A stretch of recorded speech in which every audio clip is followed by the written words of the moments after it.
तो तेरी गुजारता है भन त खबर पए अरे तू गुजरात ने मित्रों कर बनी भोरो तो करे दी उस्ताद गुजारत जे थी बोली तो आहे पर जात थी पई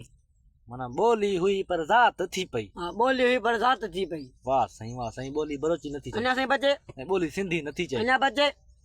बोली हुई पर जात थी पई हां वाह सही बोली बरोई की नथी चाहिए अन्या बचे बोली बरोच की नथी चाहिए अन्या बचे बोली सराय की नथी चाहिए अन्या बचे बोली पंजाब की नथी अन्या चाहिए बचे वाह सही वाह बोली हुई पर धार थी पई जात थी पई जात थी पई जी हाँ जात थी पई साईं बोली बोली से अंग्रेजी नथी चाहिए अन्या बचे बोली उर्दू नथी चाहिए अन्या बचे बोली सिंधी नथी अन्या चाहिए बचे बोली बुरकी नथी चाहिए अन्या बचे बोली सरायकी नथी अन्या चाहिए बचे बोली पठान की नथी अन्या चाहिए बचे बोली पख्तूनी नथी अन्या चाहिए बचे बोली हिंदी नथी चाहिए अन्या बचे बोली अंग्रेजी नथी चाहिए अन्या बचे बोली चाइनीज नथी चाहिए अन्या बचे बोली हुई पर जात थी पई बोली अरबी नथी चाहिए अन्या बचे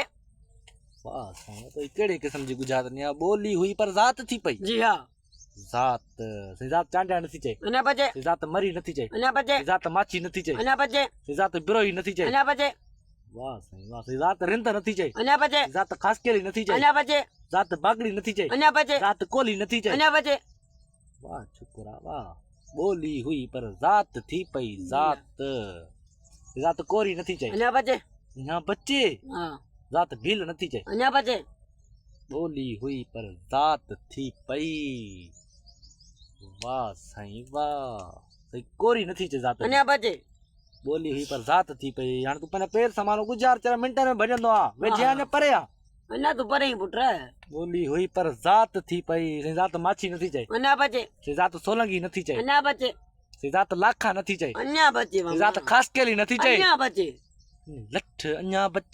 बच्चे भला तू गुजार तो भञाई दे ना हां बोली हुई पर जात थी पई साईं जाते लाखा नथी चाहिए अन्या बचे जाते मरी नथी चाहिए अन्या बचे जाते रुस्तमानी नथी चाहिए अन्या बचे जाते कलर नथी चाहिए अन्या बचे जाते गडाणी नथी चाहिए अन्य वाह सही वाह वाह इत्ते रखान गुजार तके बेटा भरी भाई गडाणी भजी पई माना बोली हुई पर जात थी पई जात गडाणी बोली केड़ी बोली मना छडे वई न धार थी वई बोली माना धार जी हां माना छा थी चत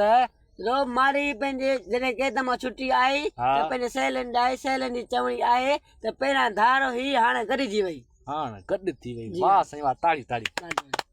माना मारी के जरे उमर आजाद कयो हां त ओडी महिल माना सहेलियुनि जी चवणी हुई त बोली हुई पर जात थी जात पई थी पई माना बोली आहे धार बोली आहे धार ऐं जात आहे गडाणी गॾाणी माना धार हुई पर हाण गॾ गॾिजी थी वई। पई वाह साईं, वाह वाह। साईं वाह छोकिरे गुज़ारे तव्हांखे वणी हुजे महिरबानी करे चैनल खे लाइक ऐं सब्सक्राइब कंदा पोइ मोकिलाणी न आहे सिन सलामत साथ सलामत